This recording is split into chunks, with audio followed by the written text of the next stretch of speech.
We hear the phrase high risk, high return everywhere. It sounds like a cliche. But in corporate finance, this isn't just a saying. It's a framework companies rely on when deciding where to put their money. It's a rule that shapes every investment decision. We all know that people invest money to earn more money. But the truth is, not all investments give the same results. Some are safe but grow slowly, while others are risky but give higher profit. Risk tells us how uncertain a future outcome is, and return tells us how much we expect to earn. Risk and return basically answer one question: are you willing to take? What is risk? What is return? In finance, risk is the chance that actual results will be different from what you expected, meaning the future is uncertain. It usually means you might lose money. Your returns might be lower than you hope. Market conditions may change suddenly. Return is the reward for taking that risk. The key rule is, if the return is very stable, the risk is low. If the return goes up and down sharply, the risk is high. Let's look at two entrepreneurs in Phnom Penh, both investing $20,000 in the coffee business, but with very different levels of risk. Option A, street corner iced coffee cart. Very stable demand, low rental cost, predictable daily sales. Monthly profit varies between $450, $520. Rowie predictable, low risk. It almost never surprises you, good or bad. This is a low risk, low return investment.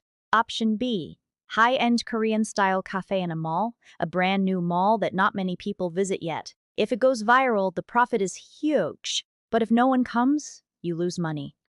Decor costs are high, rent is high. Trends driven, might go viral, might flop. Monthly profit could be anywhere from loss of $300 to profit of plus $2,000. This is high risk, high return. The earning potential is much bigger, but so is the uncertainty.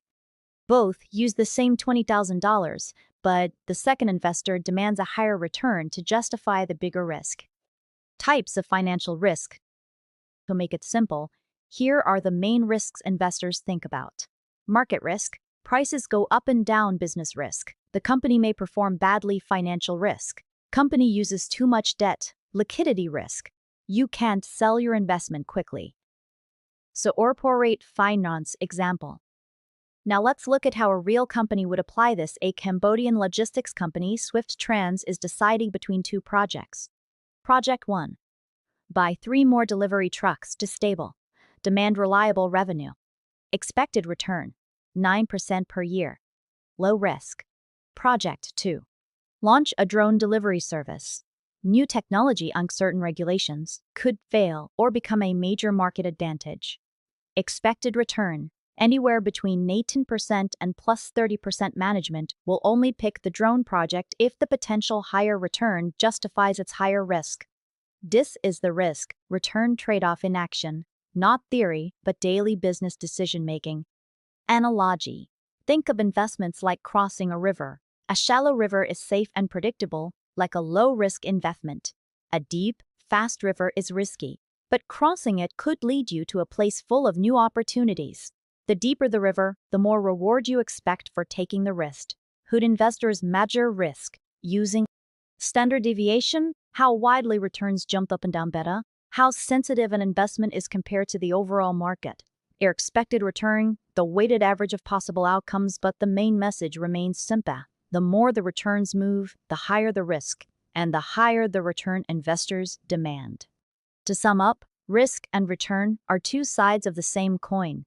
If a company wants higher rewards, it must accept more uncertainty. If it wants stability, it must accept a lower return.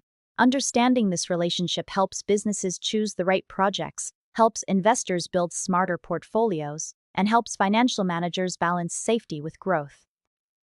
That's why the risk-return trade-off is one of the most important concepts in corporate finance. That's it for today. Thank you for watching.